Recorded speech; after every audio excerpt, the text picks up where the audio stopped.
So, welcome everybody. This is the 8th lecture in my course on the Arahant and the Four Truths in early Buddhism. I hope you can hear me well. There was some discussion on the blog. Part of the discussion was actually on technical problems. It seems that the OLAT site was updated, and so some students had problems accessing the lecture, going onto the blog, and particularly uploading their pictures. I hope most of these problems have been solved. In fact, I have written a note to the administration to ask them if in future they can do some updates after the semester is over. Then there was some discussion on the blog which gave me the feeling that it is perhaps good if I start today by kind of taking a step back from the actual topic that we are discussing to just reflect on what we are actually talking about when I'm speaking about early Buddhism. What is the material that we are using and what is the purpose of this whole study? For that, I have here a little sketch just to give us a very rough historical background to what we are actually doing. The dates I'm giving are highly approximate. They are not meant to be exact. They're just meant to give us a very rough idea. So what you can see here is basically Buddhism in India, from the time of the passing away of the Buddha around about 400 before the present era to about 1200 of the present era when Buddhism came to an end in India. And then from India, Buddhism moved to Sri Lanka about, or that should be BCE, 200 BCE. And the texts that were orally transmitted in India were brought to Sri Lanka together with other texts that are not anymore early Buddhism, like the Abhidhamma. Buddhism continues to develop, and 300 years later, 100 of the present era, it moves into China. The Chinese translation, the beginning of the translation into Chinese begins. And the lineage, usually we refer to Chinese Buddhism as Mahayana, but actually if we look at it in terms of Buddhist schools, the Vinaya lineage, the monastic rules that were adopted in China are Dharma-guptaka. And then some 500 years later, again, further developments in Indian Buddhism, and what we have at that time in Indian Buddhism is then brought to Tibet, translated into Tibetan. And what we have there is the Mula Sarvastivada lineage. So basically, these three lineages that you see here are what we still have today. Theravada Buddhism in Sri Lanka and adjacent countries, Dharma-guptaka tradition in China and adjacent countries, and the Mula Sarvastivada lineage in Tibet and adjacent countries. So what we are taking out, what we are studying here, what we are concerned in this course are the early discourses. This is the shared heritage of all of these traditions. It does not pertain to any of them. And each of them has moved onward. The idea that Theravada Buddhism is the same as what is in the early discourses is not correct. Theravada Buddhism has further developments. And so the whole purpose of what I'm trying to do with this course is to give that perspective of what is the historical earliest layer of Buddhist text, just to have that perspective to see where it started. And of these early discourses, we have 4 collections preserved in the Theravada tradition. These are in the Pali language, the so-called Pali Nikayas or Pali discourses. Then of the Dharma-guptaka, we have only 1 collection preserved in Chinese. This is the collection of long discourses. And of the Sarvastivada and Mula Sarvastivada, the two seem to have closely similar or perhaps the same group of discourses, we have two collections preserved in Chinese. One is the one we are studying, the Madhyama-āgama, and we have several discourses in Tibetan. So what we are trying to do is we're looking at this transmission of discourses from different schools, looking at what is parallel between them and where they differ. And the parts where they are parallel, this is as far as we can go back in the history of Buddhist thought. So when I say, for example, that in the early discourses we find a position that is a middle position between realism and idealism, this is not a value judgment of any tradition that takes a different position. This doesn't mean that Abhidhamma is wrong, that Mahayana is wrong, or anything of that type. Each of these forms of thought have their full right to be as they are. I'm only saying, look, this is where it all started.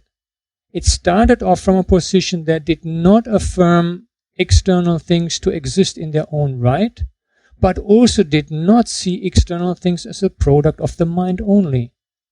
And these other positions come out of a dynamic of the development of the Buddhist traditions, which has its inner logic.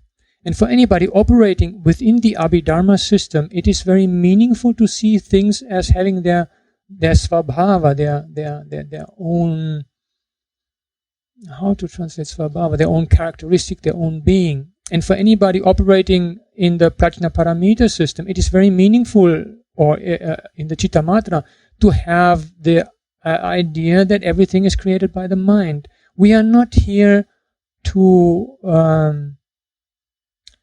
create a sutta fundamentalism. This is the only truth. This is right. All the others is wrong. No. Please don't. That's absolutely not. I'm trying to see where it all started. And each Buddhist tradition has its full right to develop its own dynamics. This is what makes it so beautiful. The variety, the new ideas. The same is also for a topic that I think took up maybe 2 lectures ago about samatha and vipassana, insight and tranquility. So when I say that, as far as I can tell, in the early discourses, the idea of dry insight is not found because we have an emphasis on the development of the absorptions. But we also do not get the other position where only jhana is given importance and everything else is being put aside. Then I'm just trying to point out a starting point where it all started. I'm not intending to reject the Vipassana traditions. They are wonderful teachers of dry insight, and I have myself learned a lot from them. And I'm certainly not intending to reject those who give emphasis on jhana practice. Again, they are very charismatic teachers and wonderful teachers of jhana. And again, I have learned a lot from them myself. All we are trying to do here is to come to a historical perspective. Each of you is 100% free to have whatever views you like to have, whatever practice you like to do. I'm only intending to introduce the historical perspective, and I only say this and that is not convincing also, meaning not convincing as being placed or presented as the word of the historical Buddha. That's all. We can't be 100% sure what the historical Buddha said, and we can be 100% sure about certain things which he could not have said. And that is important. And that gives a perspective. That's all. I leave some room for questions on this because I think it's an important point that I wanted to clarify.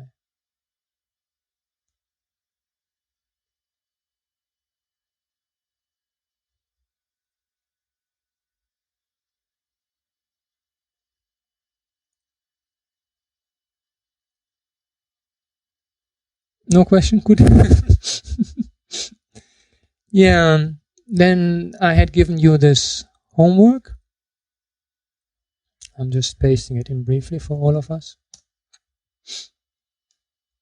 Identify a problem, what do I contribute to it? Is there an alternative? And what steps do I need to take for this alternative to work? And while in the lecture I was still boasting that as a teacher I don't need to do homework, when I had stopped the lecture I realized that I can't get away as easy as that. And so I tried it right away myself, and I was able to report on the blog that it really worked for me. I was immediately able to realize that I have a problem and that I am contributing to that problem, and I also realized what I need to do in order to diminish that problem. In my case, it's just I'm trying to do too many things. Very simple. And so I don't have enough time. And there were some very beautiful contributions by others. Several did not like to put it out on the blog, and they just wrote to me, which was very nice. But I feel I'm not sure if I'm entitled to share this with others here. So I can't tell you about. But I mean, two on the blog put out their homework. One was Wayne Cho. And she was saying like she has this, she would like to meditate, but she found that using guided meditation became too pushy. And so she dropped it for a while and wanted to wait for the situation to develop. And some on the blog then confirmed that that was a very good approach to not push too much. But Juliana also made, I think, the important point that one should also not be too laid back, kind of, and leave it for too far away in the future. And I think that's also correct. I think the thing would be to try to make a basic commitment to formal practice in one's life, but leave the actual practice to be very open and relaxed and receptive. And in that way, I think it would be possible to have that input of formal practice, which I think is important, but at the same time not allow it to get pushy. There was a discussion we had when I was at the retreat. I was in New York at Garrison, and Sharon Salzberg, she was quoting some people who say that there's no need for formal meditation and you can even meditate in a subway, it doesn't matter. And she is a very sweet person, so she was very accommodating to this kind of position, but I felt I would really reject that. I don't believe in that. I mean, if somebody can do meditation everyday life, that is wonderful, but it doesn't mean that one is free to completely neglect any kind of formal practice. And I do not know anybody who, without doing at least some amount of formal practice, has been able to make substantial progress. Yeah, there's a question here by John Emma. What do you make of Kalupahana's claim that the Abhidhamma, Nagarjuna, Vashubhana, Dignaga are properly interpreted as non-essentialist and non-idealist and properly representing the middle position of Buddha, while Buddha-Ghosa was no voice of the Buddha and snuck essentialist teaching into the Theravada tradition?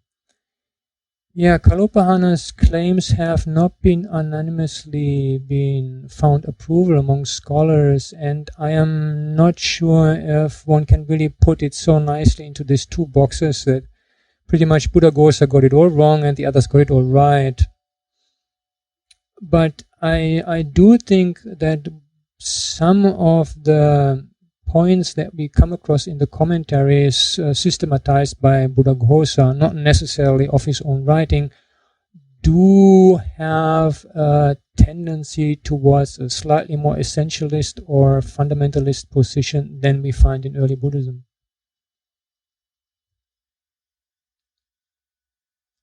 There was another very beautiful example on René van Oosterwijk. In your PDFs, you compare Pali and Chinese text. Do you use any explicit system? If so, which? How do you find the most parallel text? If this fits today's lecture, otherwise please at a later date. Well, the system that I use for comparing is what we call the historical critical method. And for identification of parallels, there's a basic work by Akanuma. I have it here. Chitzen Akanuma's Can you see that? Comparative Catalogue. It's a work written by a Japanese scholar many years ago. He is the first to have made a complete survey of the Pali Nikayas and identify parallels. So this is the basic, the basis for identification of parallels, and then sometimes when we study, we come to a somewhat different conclusion, or we find some further parallels.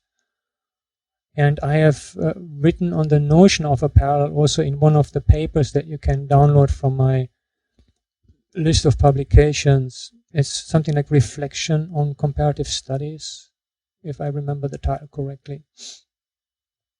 But the basic method is that of the so-called historical critical method, and that we are aware of the historical development of certain ideas. And the basic assumption we have is then where there is parallel passages in text of different recited traditions or schools, that it is fairly probable that these are early. And this is an assumption that has been questioned by Gregory Chopin in a paper published in 1985, and which I have been writing a reply to, affirming that this principle is correct, which is about to come out in the Indo-Iranian Journal. And so what is parallel? I think we are on relatively firm ground that this is the common heritage. And when there are differences, then we can evaluate these and see what we are trying to do here in the course. Sometimes internal inconsistencies make it more probable that one is early, the other one is late. Sometimes we just have to leave them standing side by side, like happened with the very first discourse we looked at, and these different conceptions of the non-returner. We were simply not sure, the internally fettered, the externally fettered. Which one of the two versions has the more correct, the better presentation? At least I simply don't know. Sometimes it just has to be left open. And one important principle that in earlier generations of scholars has sometimes not been seen so clearly is to be aware that this is orally transmitted material. That many of the differences and variations we find are simply the product of oral transmission, of passing on from mouth to ear without having anything to write to fix it. And however much this oral transmission tried to be verbatim correct, to transmit it exactly, inevitably some changes happened. And earlier generations of scholars were sometimes under the impression that even the smallest difference has to be traced back to a conscious editorial decision by the redactors of the text, and must be expressing some bias of the particular school to which that editor belongs. And this is an overinterpretation that simply doesn't work for many of the variations we find. I hope I've been able to give a reply to your very important question. Coming back to the homework, another very beautiful example that I think many of us enjoyed was Meng Hao. He was describing that the problem about getting upset when somebody else cuts you when you're driving a car, and he is now in an environment where this happens more often than what he's used to at home. And he's put it very beautiful, and I just read it. Maybe I post it in for you. It really touched my heart. Kongmu has given the link for the paper. Thank you, Kongmu. 谢谢你. So he says, 1, dukkha, getting angry when driving. 2nd cause, me not being able to accept the simply true about the driving etiquette in the Philippines. That is where he's now having this experience.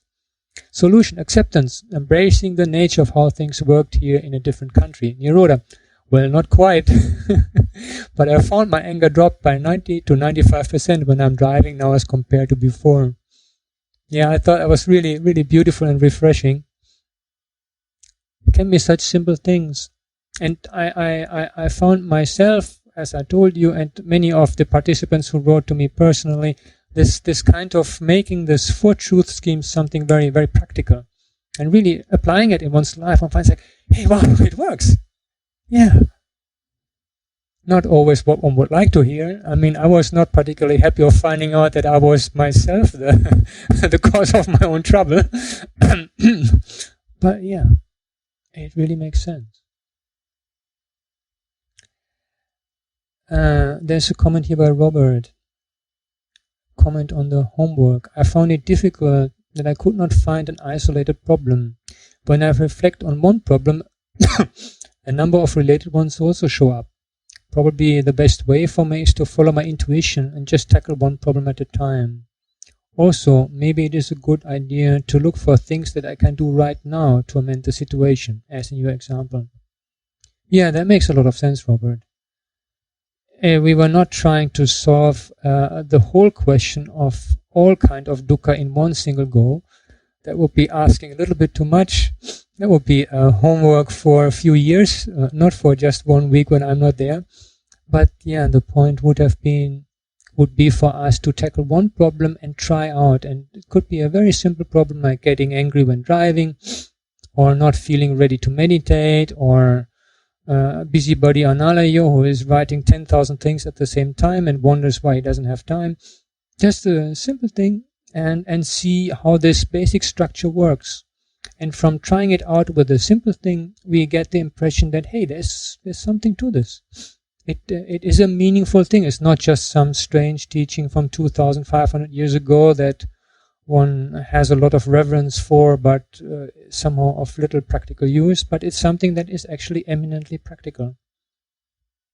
I remember when I wrote my Satipatthana book and somebody asked me about it, and I was confronted with the opinion apparently voiced by several eminent teachers that the Four Noble Truths is something you can't meditate on.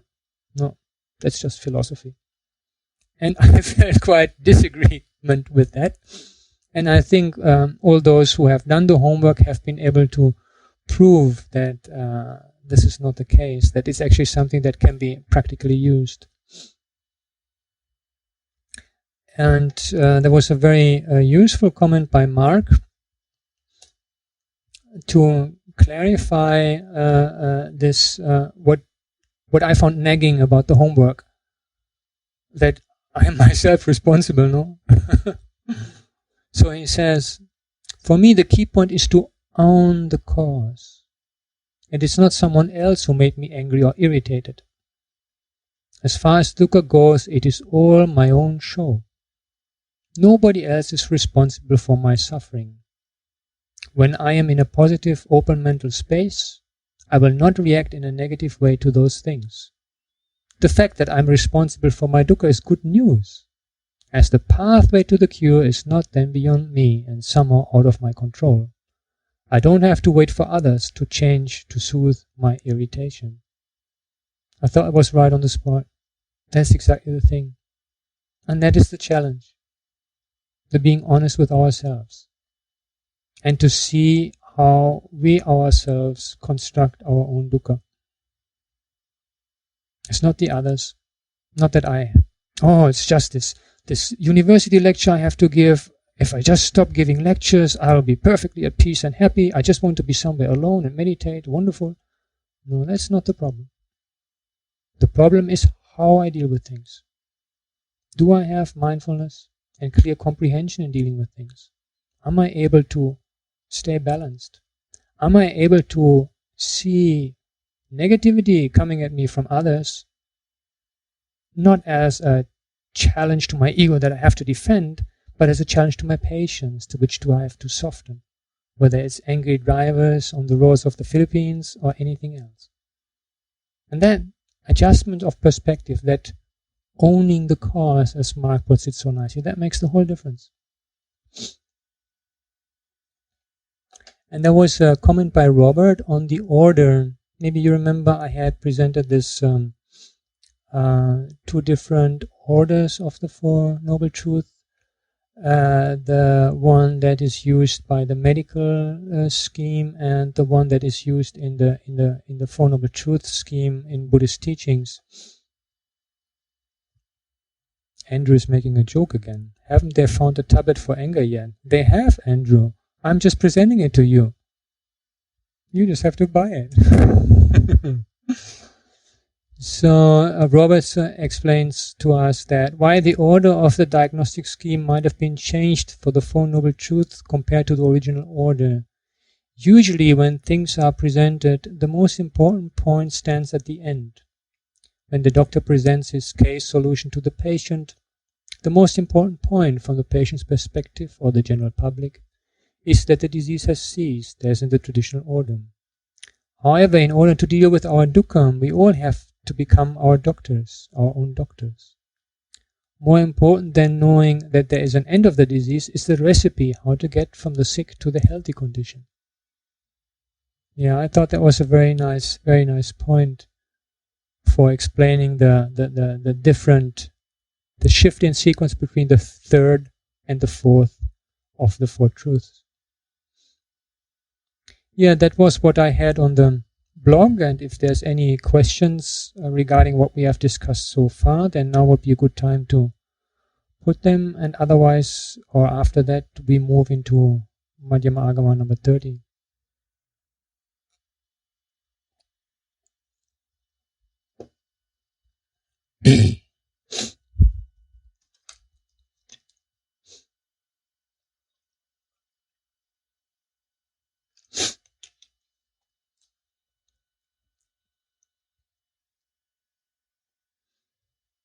Good, then we are ready for Madhyama-āgama 30. It's a discourse given by Sariputta, Venerable Sariputta, to the monks. We have read the first part, but I think I go through it one more time just to remind us. 2 weeks have passed. Venerable friends, whatever countless wholesome states there are can all be subsumed under the Four Noble Truths. They are all included in the Four Noble Truths. The Four Noble Truths are declared to be the foremost of all teachings. Why? Because they encompass all wholesome states. Venerable friends, it is just as the elephant's footprint is foremost among the footprints of all animals, because it is the greatest, the largest. So too, venerable friends, the countless wholesome states are all subsumed under the Four Noble Truths.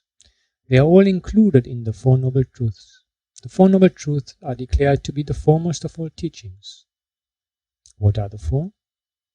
They are the Noble Truth of dukkha, the Noble Truth of the arising of dukkha, the Noble Truth of the cessation of dukkha, and the Noble Truth of the path leading to the cessation of dukkha.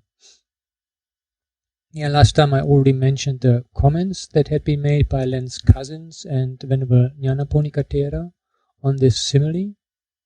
The simile of the elephant's footprint also occurs in several other discourses in order to illustrate the importance of diligence or heedfulness, appamada. I'm just giving you the references here. And in one discourse to illustrate the importance of the faculty of wisdom. Here's the reference.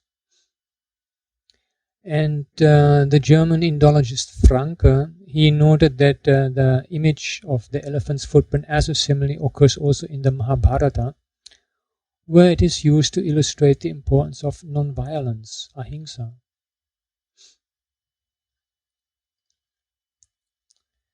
So now we get into Venerable Sariputta's analytical approach towards the Four Noble Truths. You will see that he is much more analytical and sophisticated way of dealing with the Four Noble Truths than what I propose to you.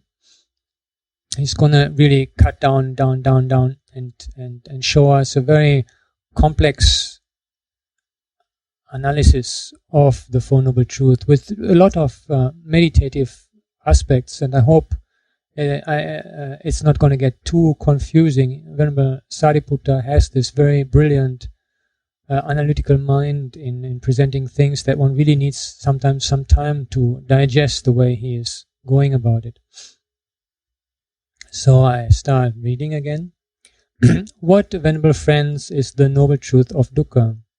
It is this: birth is dukkha, old age is dukkha, disease is dukkha, death is dukkha, association with what is disliked is dukkha, Separation from what is loved is dukkha. Being unable to get what one wishes is dukkha. In short, the 5 aggregates of clinging are dukkha. What, venerable friends, are the 5 aggregates of clinging? You see, he's picking out one from the earlier definition and just goes for that one, which are dukkha. They are the material form aggregate of clinging, the feeling aggregate of clinging, the perception aggregate of clinging, the formation aggregate of clinging, and the consciousness aggregate of clinging. What, venerable friends, is the material form aggregate of clinging? You see, again, he picks out one from the whole thing and goes further. It is whatever is corporeal, the 4 great elements, and whatever is derived from the 4 great elements. What, venerable friends, are the 4 great elements? They are the earth element, the water element, the fire element, and the wind element. Again, he picks out one, no? Earth element now. What, venerable friends, is the earth element? There are, venerable friends, 2 kinds of earth element. There is the internal earth element and the external earth element. So just to give you a view of how this Venerable Sariputta's analysis. So 4 noble truths, then he goes for the 4th. Then within the 4th for the 5 aggregates. Within the 5 aggregates for the aggregate of bodily form. Then the definition 4 elements, and then he takes up the first element. So it's going cutting down to come to one topic and then to illustrate what this element of earth is about.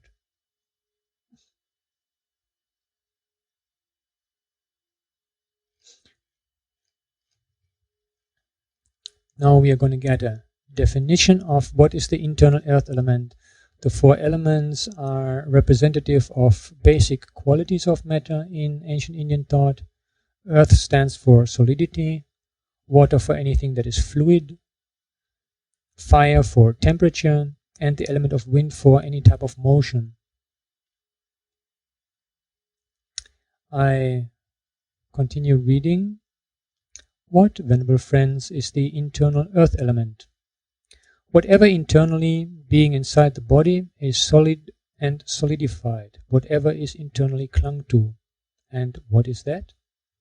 It is hair of the head, hair of the body, nails, teeth, coarse and fine skin, flesh, sinews, bones, heart, kidney, liver, lung, spleen, intestines, stomach, feces, or whatever else that exists in this body is found inside it that is solidified and is internally clung to.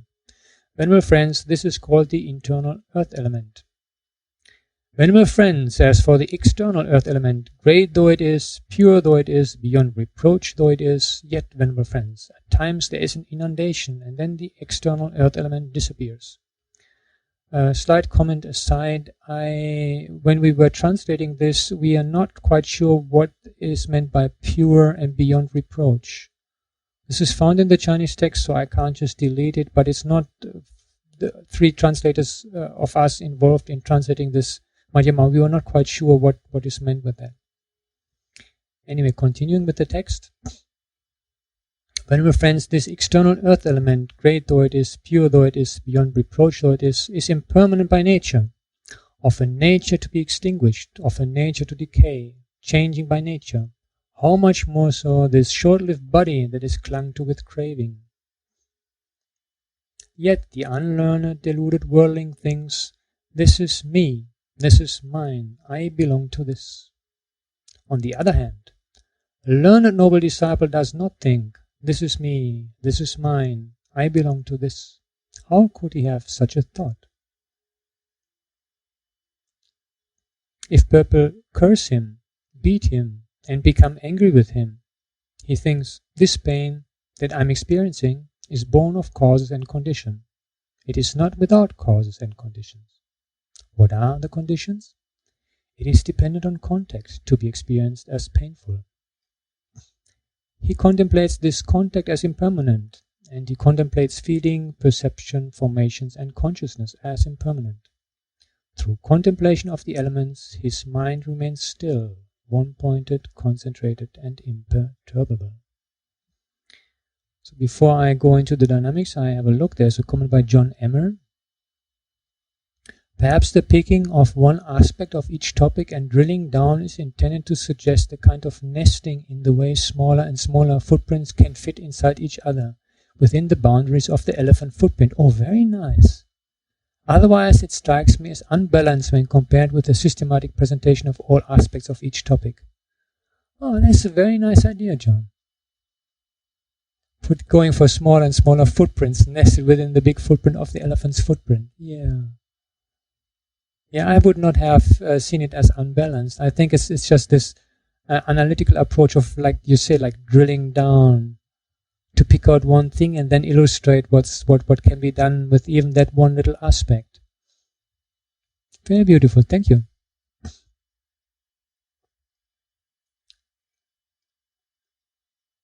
So I have tried to bring out the basic dynamics of the reflection.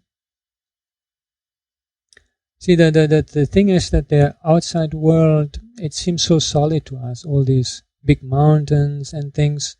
But we all know that even the mountains or the big houses have come into being at some point in the past, and at some point in the future they will disappear. In fact, I had that, I told you that I had to go to the States, and it was the first time that I was really in the middle of New York. The flight arrived late at night, and they put me up into one of these very posh hotels. And so early morning, when I got up to do my morning meditation, I pulled aside the curtain, and all the walls of the room were glass. And so all around me there were all these huge skyscrapers. I was on the 17th floor, and I could see all this. And this is normally something people go for sightseeing to see that.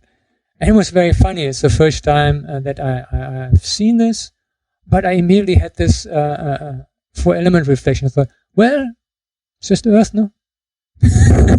Just a half heap of Earth, and down there were these cars moving, even at 4:30 in the morning, 5 o'clock in the morning, they move. That's just the wind element.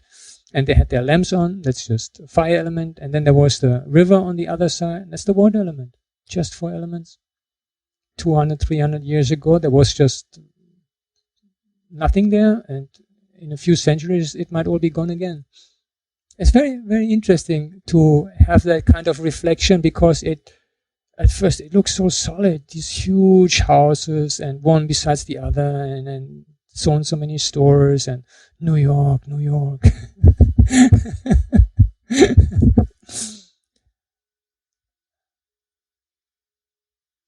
But the real problem then is not so much the skyscrapers or the mountains, it's our own body.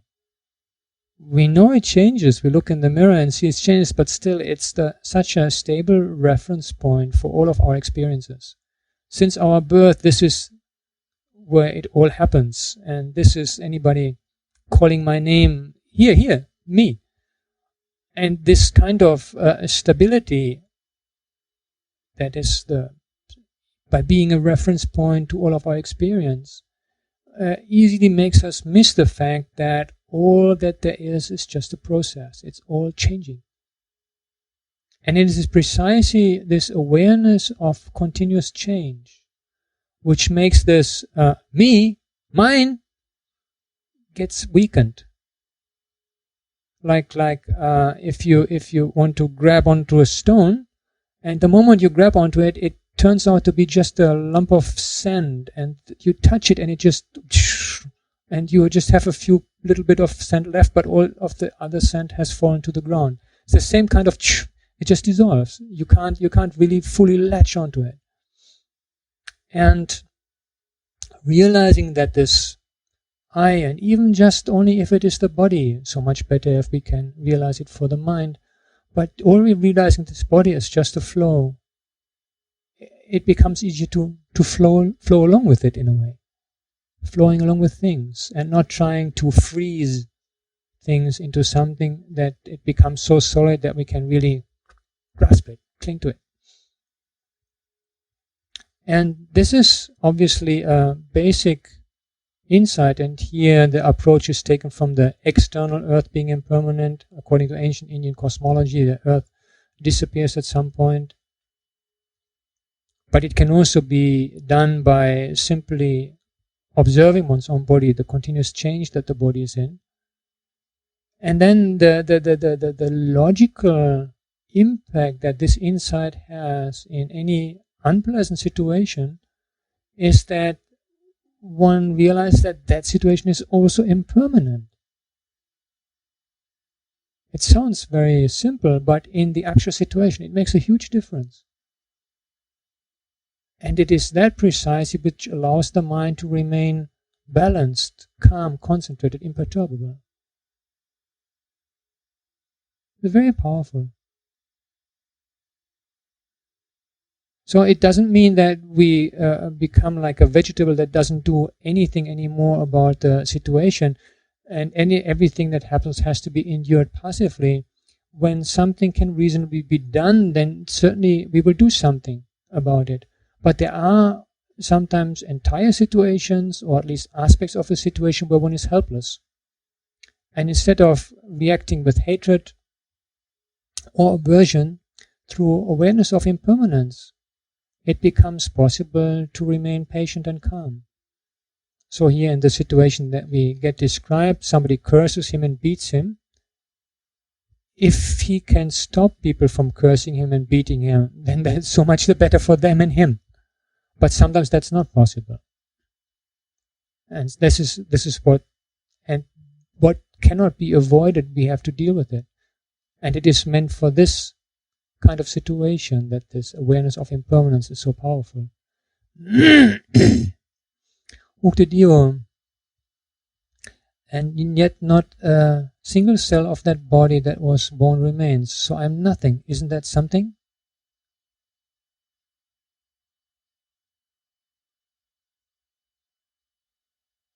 Yeah, nothing. I think we understand each other, but I think nothing could be misunderstood.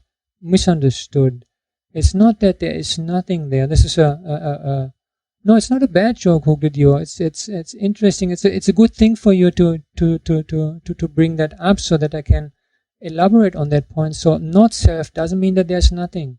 That's very often an impression formed of this central doctrine of early Buddhism, which can have quite misleading consequences. There is something, definitely, but that which is there is a process, and that which is there is a conditioned process. But there definitely is something there.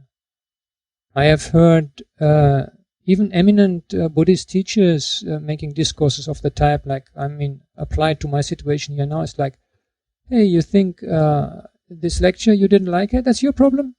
Can't complain to me. No self. How could I be responsible for that? That would be total rubbish. I am fully responsible for what I'm saying here. And if I didn't prepare this lecture and you come out disappointed, it's my fault. And anatta is no way for me to trick myself out of that. Because I, as a conditioned process, as these 5 Anālayo aggregates that at some point in the past have sat down to think about the lecture, to translate the discourse, that this morning went on the blog and looked at what is there and tried to find something meaningful to say, that is now trying to concentrate and say something meaningful, that is definitely there. And it is my karma, my decision, my responsibility to do the best I can to honor the fact that all of you have come online to listen to me. So it's not that there's nothing, but that which is there is not a solid. There's nothing solid in this Anālayo. And as you say quite rightly, not a single cell of the body as it is now is the same as nearly 50 years ago when this fellow was born. So I'm very grateful that you brought that up, because that's a very important point I like to emphasize. There's a beautiful passage in Majjhima Nikaya Discourse where the Buddha gives a teaching on the 5 aggregates, and then there's a monk, and it's in the Mahauchulapunama Sutta, and then the monk says, Anattakatani kammani kingatang pusisanti. Karma that's done by not self. What self could they touch? What self could be affected by them? And the Buddha gives them a real sounding. That's a complete misunderstanding. Think that, there's no self, then there's no karma and result. That would be totally missing out the point. Emptiness doesn't mean there's nothing. Not self doesn't mean there's nothing. It means there's nothing permanent. There's nothing substantial. Okay, there we are.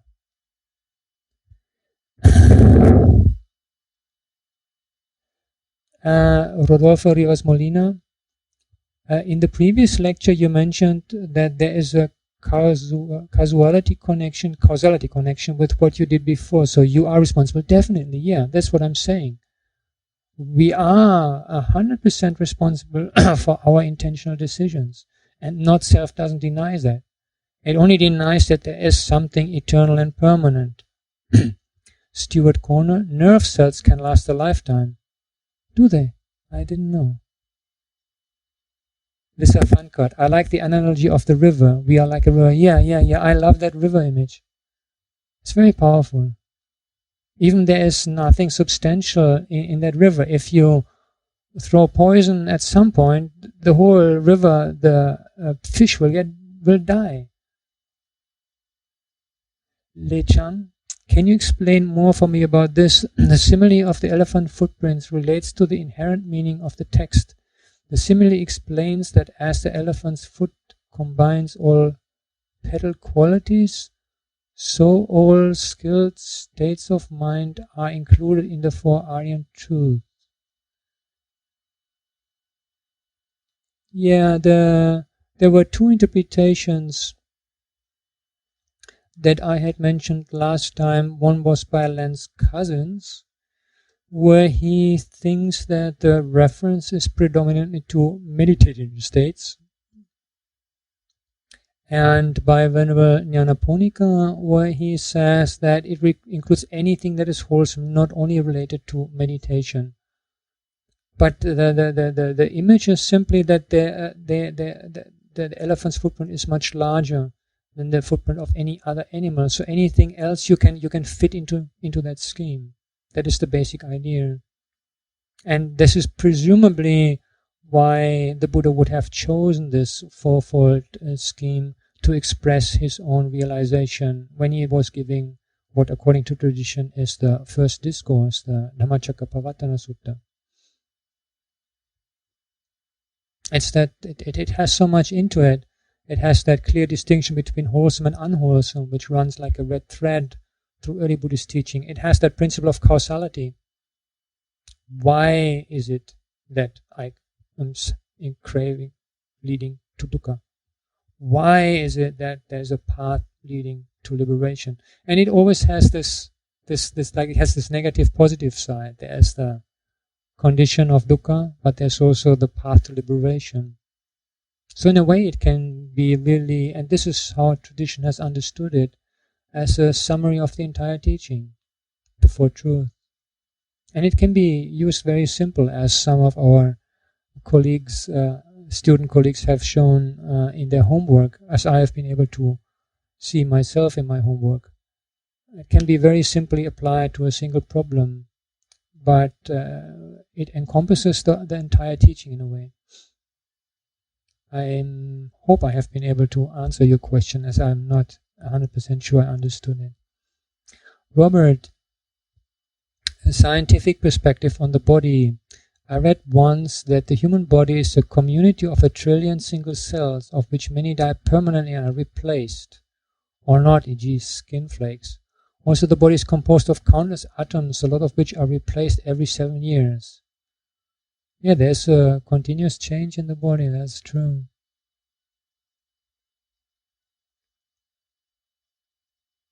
Juliana, I just remembered that the simile of the elephant footprint is also used for Sankaracharya's teachings, which are said to be like the elephant footprint because they contain all the teachings of the other Vedanta schools.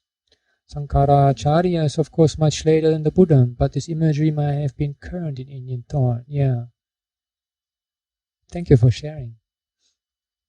Lisa Fankart, nerve cells may last a lifetime, but plasticity dictates that they will behave and organize and respond differently according to everything we think, we feel, do.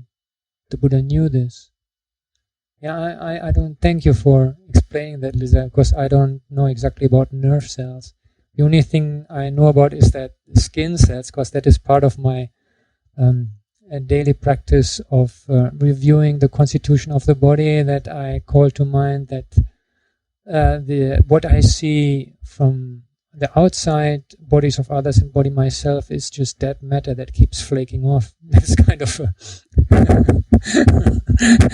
and that the outer part, that's this continuous grease coming out through the pores of the skin to keep it all together from flaking off, and this is an excellent breeding ground for bacteria. There's millions of bacteria on every square centimeter of our skin feeding on what we are, on our dead material that's continuously flaking off. I'm sorry, maybe not the right thing to talk about.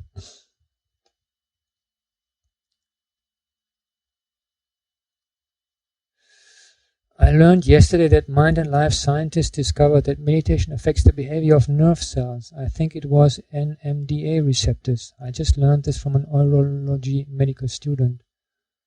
Yeah, there was a lot of discussion about that at the Mind and Life conference I was, but because I don't know so much about these things, I didn't pay so much attention. Anyway, getting back to our discourse.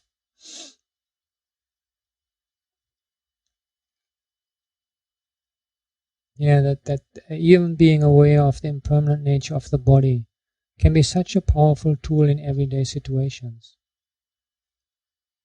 And here comes something nice. This is not in the Pali version, but I think it really nicely rounds off the contemplation. If, on a later occasion, other people come and address him with gentle phrases and soft words, he thinks, this pleasure that I am experiencing is born of causes and conditions. It is not without causes and conditions. What are the conditions? It is dependent on contact to be experienced as pleasant.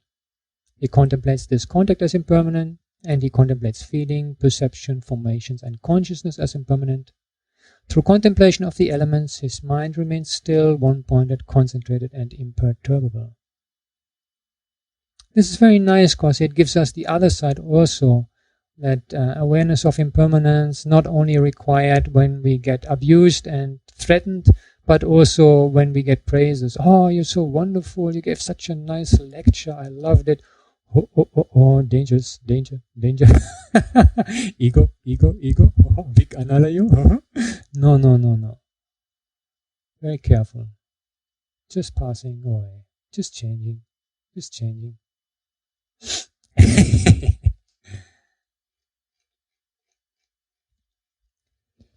Now it gets very bad.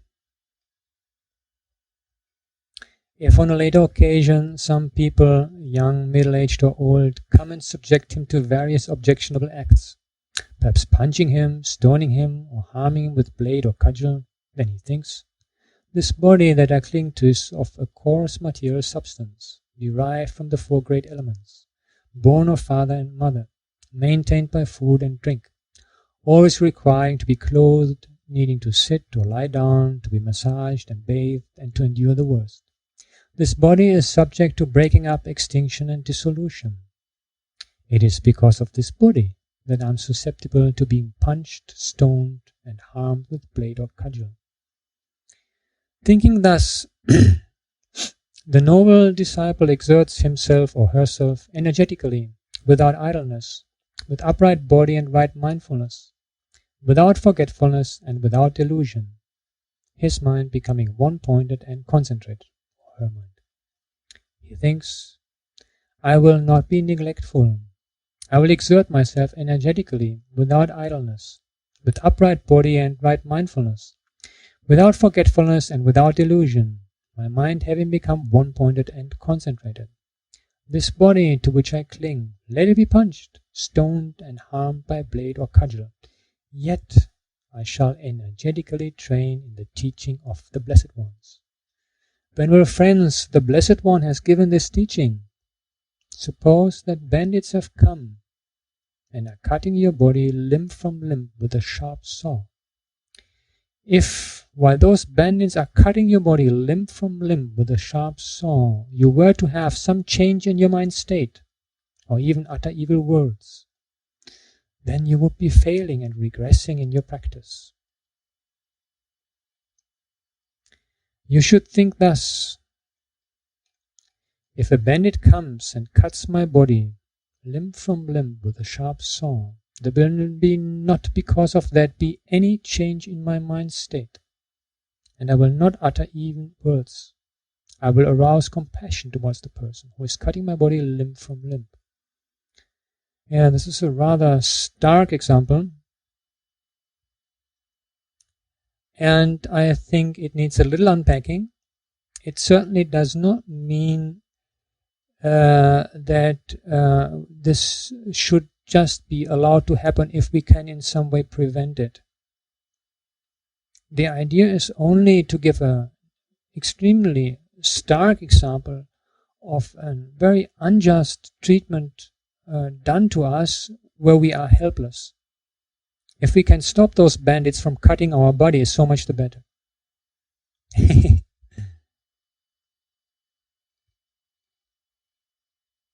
For sake, I shall imbue my mind with loving kindness and dwell mentally pervading one direction with loving kindness, likewise the second, the third, and the fourth direction, and also the four intermediate directions, and also above and below, all around, everywhere, with a mind imbued with loving kindness, free from fetters or resentment, without ill will or quarrel.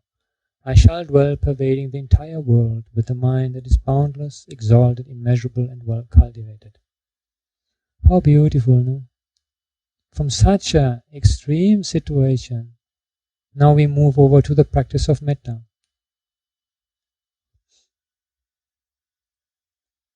The actual practice of metta, loving kindness, or maybe benevolence, is not mentioned in the Pali parallel, but it does come in the discourse where we get the simile of the saw. So there is a natural connection, and I personally find this very beautiful. This showing how patience relates to loving kindness or metta. It's another example, the simile of the saw in the Kakachupama Sutta, Majjhima Nikaya 21. It's also found there in the parallels. This is the reference we are getting, the discourse that is being referred to. And there's another beautiful example for patience in the Punuvada Sutta, that is 145, fifth discourse in the Majjhima Nikaya. It's this Venerable Punna. He wants to go to a place where people are known to be very aggressive and fierce. And so the Buddha says, what do you do if they abuse you? And he says, well, if they abuse me, I'll think, well, at least they didn't give me a blow. And so the Buddha goes, and if you get a blow, then, well, at least they didn't throw a clod at me. And so he goes on, always imagining something worse that could happen to him in order to help him maintain patience. And besides the beauty of this sequence, I think it also helps us a little bit to confirm the point, or to support the point I was trying to make before already, that the simile of the saw is not meant to be approving of the fact that somebody is doing some sort of cruel treatment to our body. It is just meant as a very extreme example. So normally in our everyday life, I think none of us has come across the situation of being caught by a band of bandits who then take out a saw and try to cut us into pieces. But having that kind of image in mind, we can compare it to what we are actually undergoing, similar to our friend Punna here. So if somebody is doing this and that to us, we can just think, look, even if this fella would now come and cut me into pieces, I am expected to handle that without getting upset. So how can I get upset about this issue? It's just meant as a kind of comparison to give us a very stark example, to inspire us, to give that feeling that if I cannot do something about the situation, it's best to stay with it patiently and not react with anger and aversion.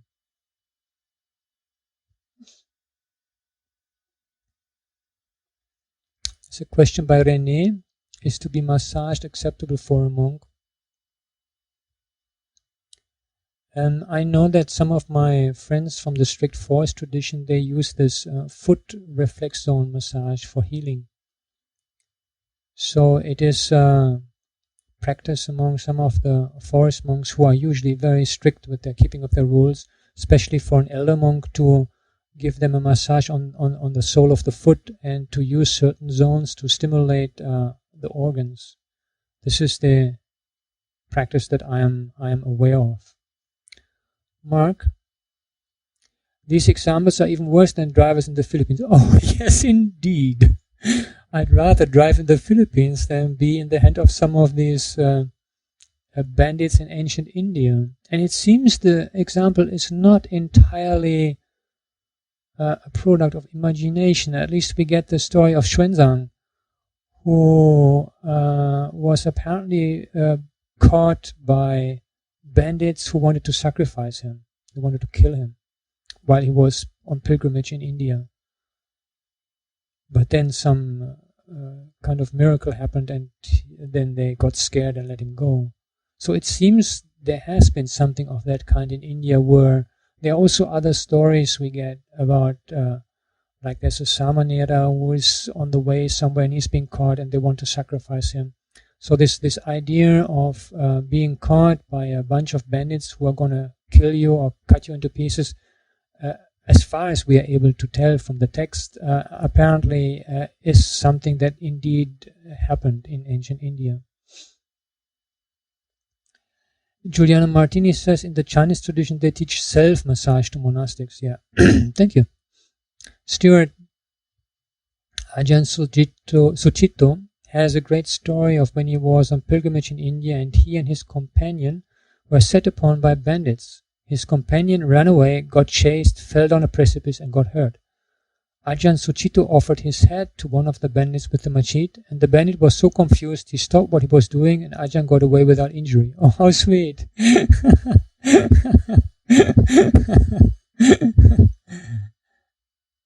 I didn't know these things even happen in modern times.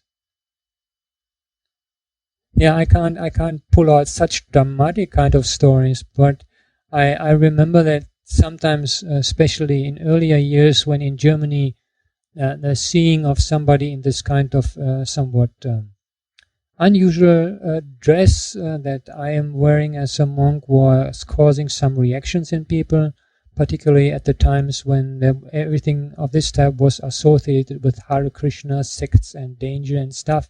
And so some people would shout at me or things or try to provoke me, and that always this just simply turning to them, being open but without reacting would immediately take out that aggression, which needs some reaction, some counter aggression or running away.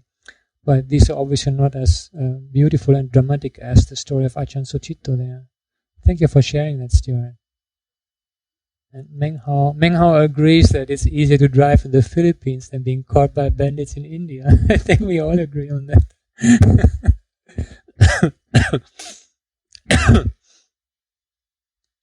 Yeah, I've one more time highlighted this patience leading to the metta practice. The two interact. You practice metta in your sittings, you become more patient outside. You become patient, you are able to handle the situation with patience, and the metta comes. Venerable friends, if that monk does not, through recollecting the Buddha, the Dharma, and the monastic community, dwell in equanimity that is in harmony with what is wholesome, then this monk should feel embarrassed and ashamed, thinking, as for benefits, I am without them. As for virtuous qualities, I am without them. For I do not dwell in equanimity that is in harmony with what is wholesome through recollecting the Buddha, the Dharma, and the monastic community. Yeah, I just want to notice that this is quite a different type of recollecting Buddha, Dharma, Sangha than what we are used to nowadays.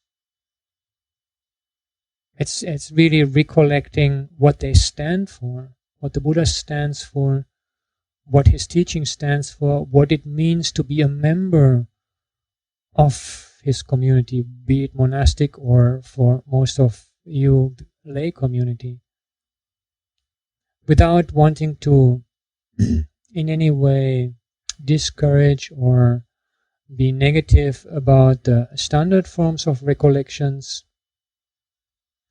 To me, this speaks much more to my heart.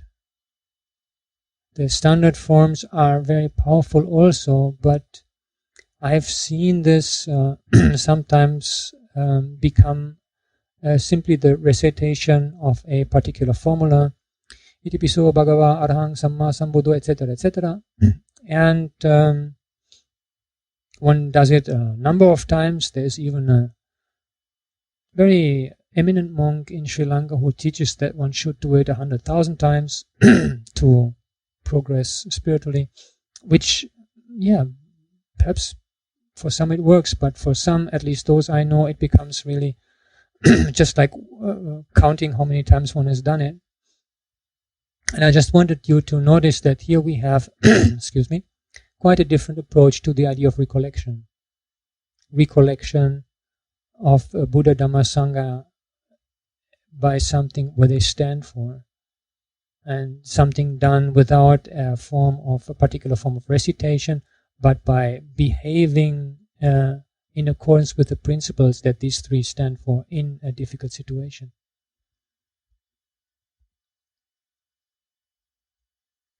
And Pali commentary to the corresponding passage in the Pali Sutta explains that the Buddha is being recollected by recollecting something he's taught, namely the simile of the saw. And the Dharma is being recollected by recollecting this simile, the advice given in this simile.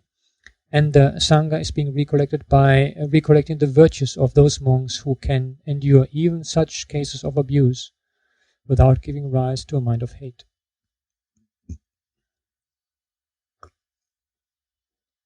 So the point of this form of recollection is to rouse a sense of urgency, to recall these ideals that for a Buddhist practitioner somehow enliven his or her practice, and to live up to these ideals, to have this commitment to wanting to live up to them by maintaining patience with those crazy drivers in the Philippines. And now we get a simile. I continue reading. Venerable friends, just as a newly wedded wife feels embarrassed and ashamed when she sees her in-laws or sees her husband, know that this monk is like this. He should feel embarrassed and ashamed, thinking, as for benefits, I am without them. As for virtuous qualities, I am without them. For I do not dwell in equanimity that is in harmony with what is wholesome through recollecting the Buddha, the Dharma, and the monastic community. The simile needs also a little unpacking. In ancient India, it was a custom that a wife had to go to live in the family of her husband. So we get this standard situation of the wife that has just been married, coming to a new family where everything is new to her, where she is in a subordinate position. She is subordinate to her in-laws and to her husband, according to ancient Indian situation of a woman. And she has to be very, very careful now to fit into that situation, because that's where she's going to be for the rest of her life. So the situation of this newly wedded wife, which I think Meng Hao would agree is worse than driving in the Philippines, is a symbol for embarrassment and being ashamed and nervous in the ancient Indian situation. Obviously, the Buddha is not approving of this type of situation. He's just picking this out as an example that in the ancient Indian setting would have been well known for feeling for a sense of shame and embarrassment. In fact, Lisa is pointing out that this seems very cultural. Yeah, this is why I am unpacking them. Shame and embarrassment, are they skillful states? They are. Hiri and Ottappa is the Pali terms, Lisa. And they are skillful states because they are even said to be the guardians of the world. If there would not be any sense of shame or any sense of moral scruple, then people would do all kind of things. Not to take them to extremes, but to beware of overstepping the bounds of morality. They have a very important function in the early Buddhist scheme of liberation.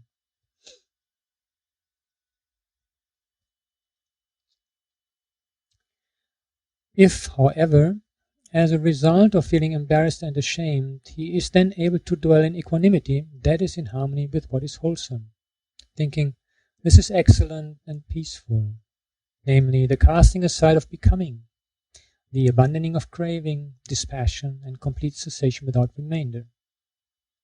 He's talking about nirvana. Then, venerable friends, this monk is reckoned to have trained fully and abundantly. See, here we get the pointing to the final goal, that which goes even beyond metta and patience. The total abandoning of craving, dispassion, cessation without remainder, nirvana. So here I have again tried to sketch the dynamics of the reflection. So the recollection of the simile of the saw becomes a recollection of Buddha, Dharma, Sangha. And that, if that leads to maintain one's mental balance, so much so good. If not, one can use these ideals to arouse a sense of shame, which in this context is skillful, in order to regain one's mental balance. And then the pointer to that which goes beyond that situation, the inclination towards nirvana.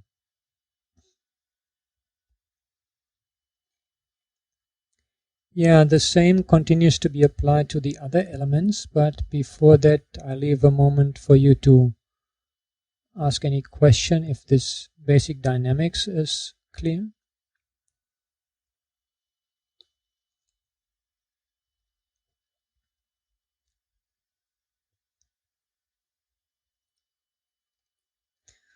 Good, then we continue with the other elements. John Emmer: is the sense of urgency to please in Bhikkhu Bodhi's Madhyama Nikaya translation different from the MA sense of shame and embarrassment? I mean, are there differences in the sources or just different choices for translation?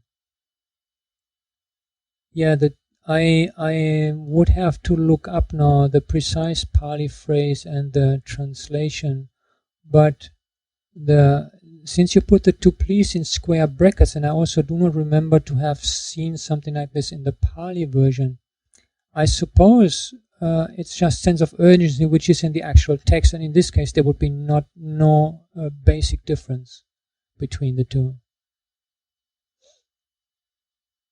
Yeah, if the square brackets are Bhikkhu Bodhis, then this means the to please is something that he has added to the text to make the translation more clear. And then in this case, there's no basic difference. It's just a difference in a slight difference in terminology. The basic point would be the same.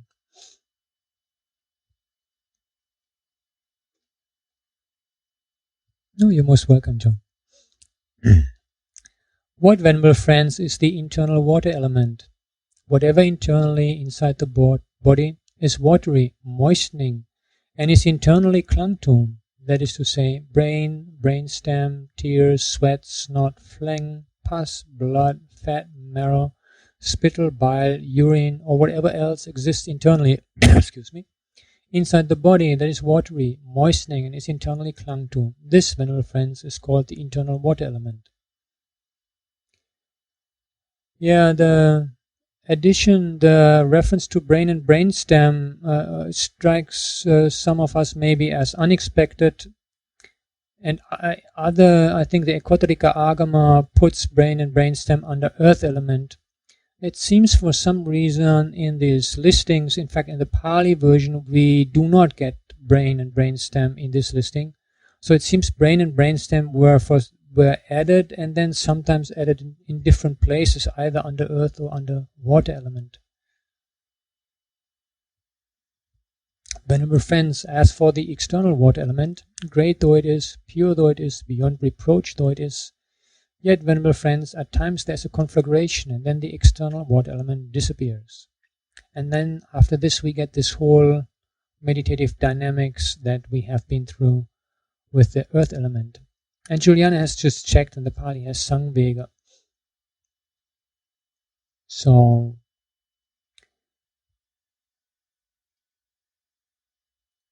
yeah, then we come to the fire element. What, venerable friends, is the internal fire element? Whatever internally inside the body is fiery, warming, and is internally clung to. That is to say, that by which the body is kept warm, that by which one becomes feverish, that by which one becomes hot and sweaty, that which gives strength, that by which food and drink are digested, or whatever else exists internally inside the body that is fiery, warming, and is internally clung to. This, venerable friends, is called the internal fire element. Yeah. Venerable friends, as for the external fire element, great though it is, pure though it is, beyond reproach though it is, yet there's a time when the external fire element arises, and having arisen, burns villages, towns, mountain forests, and wilderness. And having burned these, it reaches a road or reaches water and becomes extinguished for lack of fuel. Yet, venerable friends, after such conflagration, people seek to make fire by means of drilling wood or bamboo or by striking a flint.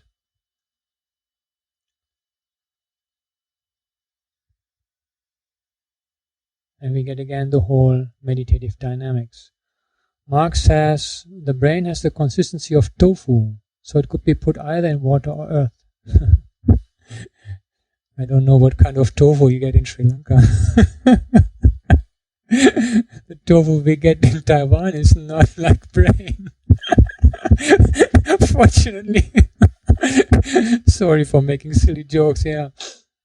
Yeah, I mean, it's actually interesting insofar as it brings us to try to understand what these four elements are about. I mean, everything, even meat has some fluid aspects to it. Even the bones, even the skin. So it seems that, as you rightly say, the distinction between earth and water is somewhat fluid. And we could put it in one or the other category, but the import of the elements is really something that is on the surface level evident as, oh, this is solid, or this is fluid. It is quite different from the perspective adopted in the commentarial tradition, which does inform some of the Vipassana traditions of modern day, where the four elements are used for an atomic contemplation. Again, as I said at the beginning, this in no way is a form of criticism of these Vipassana traditions, just simply trying to point out that the conception of the four elements as atomic qualities, in the way this informs particularly Vipassana traditions coming from Burma, is not the same as the four element conception that we find in early Buddhism. So, going from tofu back to the wind element. What, venerable friends, is the internal wind element? Whatever internally inside the body is airy, moving, and is internally clung to. That is to say, upgoing winds, downgoing winds, winds in the bowels, coursing winds, pulling and contracting winds, stabbing winds, pushing winds, circulating winds, winds in the limbs, out-breath, in-breath, or whatever else internally inside the body is airy, moving, and is internally clung to. This, venerable friends, is called the internal wind element. Venerable friends, as for the external wind element, great though it is, pure though it is, beyond reproach though it is, yet there are times when the external wind element arises, and having arisen, knocks over houses, uproots trees, and causes landslides. When it encounters a mountain or the face of a cliff, it stops and becomes still. Yet, friends, when the external wind element becomes still, people seek to make wind by using a fan, a palm frond, or a cloth. So the ancient Indian notion of winds as something to some extent similar to the notion of qi that we know from Chinese, especially those of us who practice Tai Chi are familiar with. And many diseases are also related to wind, an unbalance of internal winds, and the whole motion of the body, like the fact that I'm now moving my tongue is because of the tongue as earth element and the motion as wind element. The wind element is responsible for this kind of motions.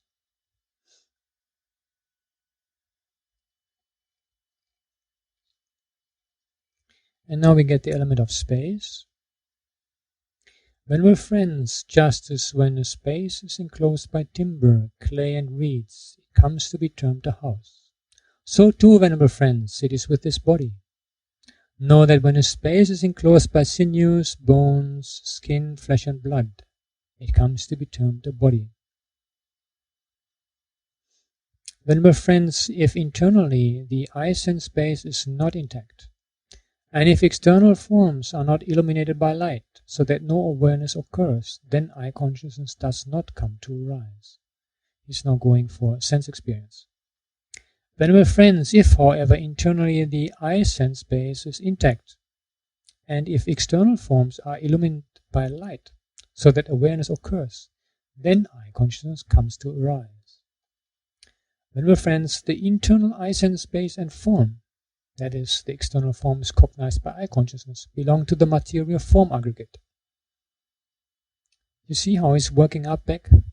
First became Four Noble Truths, 5 aggregates, first aggregate. Now he's working back up. Any feeling that thus comes to be belongs to the feeling aggregate. Any perception that thus comes to be belongs to the perception aggregate. Any volitional formation that thus comes to be belongs to the volitional formations aggregate. Any consciousness that thus comes to be belongs to the consciousness aggregate. This is how one contemplates the conjunction of the aggregates. Venerable friends, the Blessed One has also given this teaching. If one sees dependent arising, one sees the Dharma. And if one sees the Dharma, one sees dependent arising. Why is that? Venerable friends, the Blessed One teaches that the 5 aggregates of clinging, the material form aggregate of clinging, the feeling aggregate of clinging, the perception aggregate of clinging, the formations aggregate of clinging, and the consciousness aggregate of clinging arise from causes and conditions. Same is then applied to all of the other sense doors. The saying by the Buddha that seeing dependent arising, one sees the Dharma, is not preserved for us as a discourse on its own, but only in this indirect quotation. Nevertheless, it is a very powerful statement that really points to the essential role that dependent arising plays for an understanding of the Dharma. And as we see illustrated here, the point is not necessarily to go for the entire 12 link presentation, which has its value and right, but to apply it directly in one's own experience. We saw it applied earlier, where the person who is facing abuse and even maybe being hurt physically simply reflects that, look, it is because of the body that I am prone to experience such things. It is always this looking for causes and conditions, which is also so crucial in your homework, in the Four Truths. Always looking for the causes and conditions.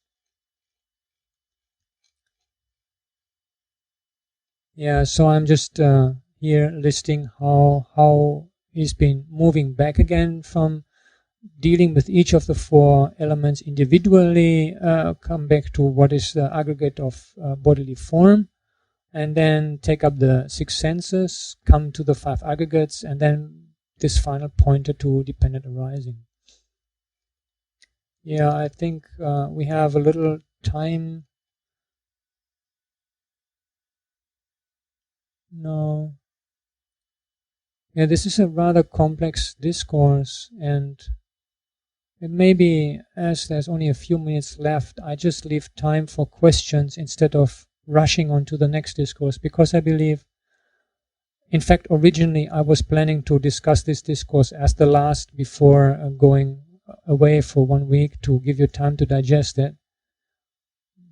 So maybe I'll stop my presentation here with all these very complex dynamics that this discourse has presented, and we turn to the next discourse, Madhyama.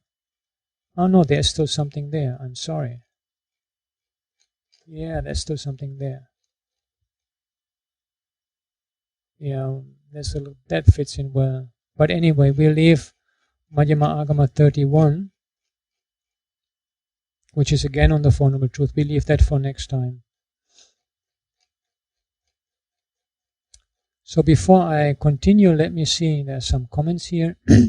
Shame and embarrassment. My feeling is that shame and embarrassment do not lead to harmony of the mind as such, as these are negative states of mind, a feeling of inadequacy. They make me more alert, I increase my energy and dedication, and then often the practice improves as a consequence. However, this can lead to a cycle where the progress feeds on negativity. I wish I could more often get the energy out of the joy of practice or joy of recollecting one's virtues. I think this is the goal. Then following the path becomes truly effortless. Yeah, Robert, I think the issue of shame and embarrassment in a Western setting might be somewhat different from its original teaching context in India. They are not meant to lead to negativity, which is maybe what we more easily associate with shame and embarrassment, while Lisa before had asked if these are actually wholesome states. But in the context of the early Buddhist teaching, hiri and ottappa do not mean to roll in negativity, but do mean conscious, kind of a sense of conscious that certain things are not appropriate to be done. So I think we need to separate out these two. If it is rightly used, if it is appropriately used, it can be a help on the path. But I do see your point that just speaking bluntly about shame and embarrassment sounds like being negative towards oneself, and that would not be useful.